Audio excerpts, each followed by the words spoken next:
പ്രധാനപ്പെട്ട ഒരു വാർത്തയിലേക്കാണ്. കാസർഗോഡ് പൈവളികയിൽ നിന്ന് കാണാതായ പെൺകുട്ടിയും യുവാവും മരിച്ച നിലയിൽ വീടിനടുത്തുള്ള ഗ്രൗണ്ടിന് സമീപത്ത് നിന്നാണ് മൃതദേഹം കണ്ടെത്തിയത്. വിവരങ്ങളുമായി ജോസഫ് അഗസ്റ്റിൻ ചേരുന്നു.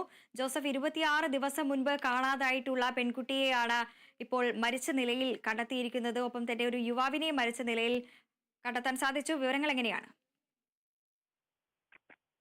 വൃന്ദ, കഴിഞ്ഞ മാസം 12-ാം തീയതിയാണ് ഈ സംഭവം നടക്കുന്നത്. അതായത് ഈ പെൺകുട്ടി 15 വയസ്സ് മാത്രം പ്രായമുള്ള പെൺകുട്ടിയും അയൽവാസിയുമായ ഒരു യുവാവിനെയാണ് ആ സമയത്ത് കാണാതായത്. അന്ന് ഇവർ പോലീസിൽ പരാതിപ്പെട്ടിരുന്നു. അതിനുശേഷം വ്യാപകമായ പരിശോധനയാണ് ഇവർക്ക് വേണ്ടി നടത്തി വന്നിരുന്നത്.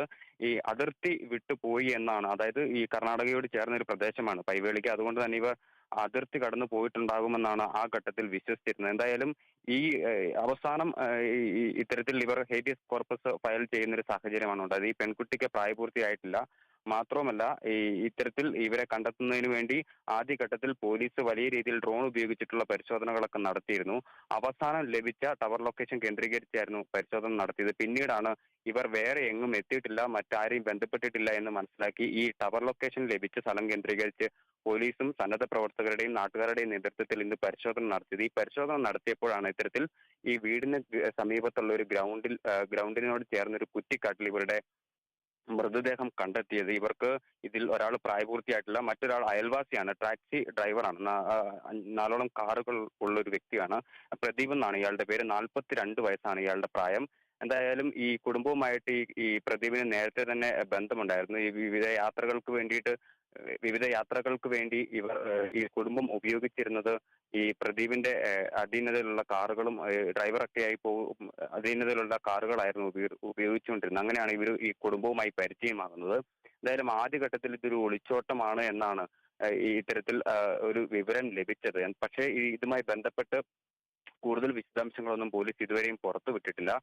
ഇന്ന് അല്പസമയം മുമ്പാണ് ഇവരുടെ മൃതദേഹം കണ്ടുകിട്ടിയിട്ടുള്ളത്. ബാക്കി പോലീസിന്റെ അന്വേഷണം ഊർജിതമായി കഴിഞ്ഞാൽ മാത്രമേ അവരുടെ ഭാഗത്തു നിന്നൊരു ഔദ്യോഗിക സ്ഥിരീകരണം ഇതുമായി ബന്ധപ്പെട്ട് ലഭിക്കുകയുള്ളൂ. എന്തായാലും ഈ കാണാതായ പെൺകുട്ടിയെയും ആ യുവാവിനെയും കണ്ടെത്തിയിരിക്കുന്നു. വീടിന് സമീപത്തോട് ചേർന്ന ഒരു ഗ്രൗണ്ടിലാണ് ഇത്തരത്തിൽ ഇവരുടെ മൃതദേഹങ്ങൾ കണ്ടെത്തിയത്.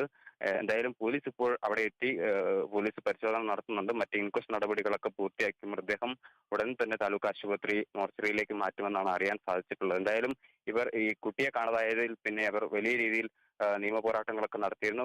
കോടതിയിലടക്കം ഹേബിയസ് കോർപ്പസ് ഫയൽ ചെയ്യുന്നൊരു സാഹചര്യം ഉണ്ടായിരുന്നു. അതിനിടയിലാണ് ഇത്തരത്തിൽ ഇവരുടെ മൃതദേഹം കണ്ടെത്തുന്നത്. ബാക്കി കാര്യങ്ങളെല്ലാം പറയേണ്ടത് പോലീസാണ്. എന്തുകൊണ്ടാണ് ഇത്തരത്തിൽ ഈ പെൺകുട്ടിയെ തട്ടിക്കൊണ്ടു പോയതാണോ അല്ലെങ്കിൽ മറ്റെന്തെങ്കിലും ബന്ധമാണോ ഇവർ തമ്മിൽ ഉണ്ടായിരുന്നത് എന്നുള്ള കാര്യങ്ങളൊക്കെ പോലീസാണ് ഇപ്പോൾ വിശദീകരിക്കേണ്ടത്. ഈ ഫെബ്രുവരി മാസം 12-ാം തീയതി പുലർച്ചെ 3 മണിയോടെയാണ് ഈ കുട്ടിയെ കാണാതാകുന്നത്. പിന്നെ 8 മണി വരെ ഈ കുട്ടിയുടെ ഫോൺ പലപ്പോഴായി റിങ് ചെയ്യുന്നുണ്ടായിരുന്നു. അതുപോലെ തന്നെ പ്രദീപിന്റെ ഫോണും ഇത്തരത്തിൽ റിങ് ചെയ്യുന്നുണ്ടായിരുന്നു. അതിനുശേഷമാണ് ഈ ഫോണുകൾ നിശ്ചലമായത്. പക്ഷേ ആദ്യഘട്ടത്തിൽ ഇവർ വിചാരിച്ചിരുന്നത് കർണാടകയോട് ചേർന്ന പ്രദേശമായതുകൊണ്ട് തന്നെ ഫോൺ സ്വിച്ച് ഓഫ് ചെയ്ത് ഈ കർണാടകത്തിലേക്ക് കടന്നു കളഞ്ഞു എന്നുള്ളതാണ്. പക്ഷേ എവിടെ നിന്നും പോലീസിന് ഇത്തരത്തിൽ CCTV ദൃശ്യങ്ങളോ മറ്റു ഇവർ പോയതിന് തെളിവുകളോ ഒന്നും കണ്ടെത്താൻ സാധിച്ചിട്ടില്ല. അതിനുശേഷമാണ് പോലീസ് ഒരു സന്നദ്ധ പ്രവർത്തകരുമായി എത്തി ഇത്തരത്തിൽ പരിശോധന നടത്തിയത്. ഇത് ഒരു 100 ഏക്കറോളം വരുന്ന ഒരു കാട് നിറഞ്ഞൊരു പ്രദേശമാണ്. കാട് എന്ന് പറയുന്നത് വലിയ വനനിബിഡമായ കാടുകളല്ല, കുറ്റിക്കാടുകൾ നിറഞ്ഞൊരു പ്രദേശമാണ്. ചെങ്കൽ പ്രദേശങ്ങളും കച്ചുമാവിൻ തോട്ടങ്ങളും ഉള്ള ഒരു പ്രദേശമാണ്. ഇവിടെ നിന്നാണ് ഇത്തരത്തിൽ ഈ ഇവരുടെ മൃതദേഹം ഇപ്പോൾ കണ്ടെത്തിയിട്ടുള്ളത്. എന്താ ജോസഫ്, ഈ തുടക്കം മുതൽ തന്നെ ഈ ഇത്തരത്തിൽ ഈ അയൽവാസിയാണ് ഇത്തരത്തിൽ ഈ ഒരു ആത്മഹത്യ ചെയ്തിരിക്കുന്നത്, ഈ പെൺകുട്ടിയോടൊപ്പം തന്നെ ആത്മഹത്യ ചെയ്തിരിക്കുന്നത്. ഈ തുടക്കം മുതൽ തന്നെ ഈ ബന്ധുക്കൾ ഈ ഒരു യുവാവിനെ സംശയം പ്രകടിപ്പിച്ചിരുന്നു, അല്ലേ? അതെ, അതായത് ഈ ഫെബ്രുവരി മാസം 12-നാണ് ഈ സംഭവം നടക്കുന്നത്. ആ ഘട്ടത്തിൽ തന്നെ ഇവർക്ക് ഈ അയൽവാസിയെ സംശയമുണ്ടായിരുന്നു.